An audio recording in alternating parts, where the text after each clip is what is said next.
আসলে চুপচাপ, কোনো কথা নেই, আমার ডায়লগ নেই, আমি না পুরা জার্নিটা দেখতেছি।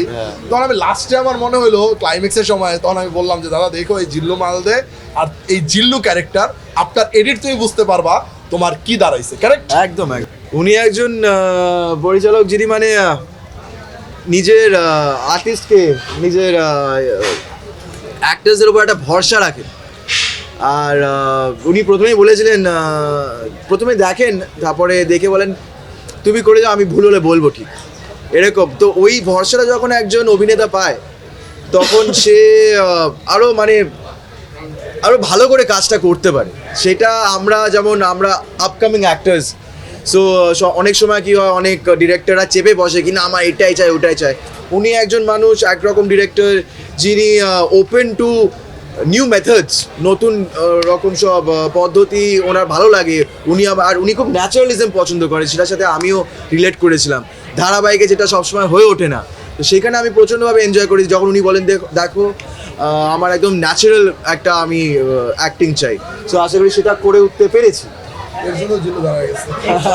কাছে জানতে চাই, আমি যতটুকু শুনেছি যে জিল্লুর জন্য বাংলাদেশের একজন জিল্লু নামের অভিনেতার অভিনয় করার কথা ছিল এই চরিত্রে, পরবর্তীতে একটা জটিলতার কারণে স্যাম ভট্টাচার্যকে এখানে করা হয়। ওই প্রসেসটা জানতে চাই যে আপনি কিভাবে ওই ক্যারেক্টার যেহেতু আরেকজনকে দেওয়ার কথা ছিল, সেখান থেকে স্যাম ভট্টাচার্যের কথায় মাথায় কিভাবে আসলো এবং বরবাদের পরে কতটা সন্তুষ্ট আসলে এই সিলেকশনে? আমি 100% সন্তুষ্ট না হইলে তো আসলে এই জিল্লুকে নেওয়াই হইতো না। আমাকে হচ্ছে ওইখানকার যে আমাদের ইপি সিদ্ধার্থ, ও অ্যান্ড জয় যে হচ্ছে অ্যাসিস্ট্যান্ট ডিরেক্টর ছিল, স্যামদার কিছু কাজ আমাকে পাঠায়, ইউটিউব হোয়াটসঅ্যাপে লিঙ্ক পাঠায়। দেন আমি কাজগুলো দেখি, এরপর তো কথা হয়, কথা হওয়ার পরে শুটিং সেটে দাদার সাথে আমার ডিসকাশন হয় যে আসলে কী করতে চাই, আমি জানতে চাই। তো আমি বললাম যে আসলে আমার ক্যারেক্টারটা এই চাই আমি, এবার তুমি তোমার মতো করে দেখি করো, কোথাও যদি কোনো কিছু মনে হয় যে না ভুল হয়েছে তাহলে আমি আসলে আমার মতো করে ধরায় দিই। তো দাদা ঠিকঠাক মতো করে তার মতো করে যাচ্ছিল। প্রথমে গাড়িতেই হয়েছিল, হ্যাঁ গাড়িতে আমরা এক গাড়ি করে যাচ্ছিলাম প্রথমে, আপনার সাথে যাবো দিয়ে কি। এবং দাদার একটু মন খারাপ ছিল যে আসলে চুপচাপ, কোনো কথা নেই, আমার ডায়লগ নেই, আমি না পুরা জার্নিটা দেখতেছি।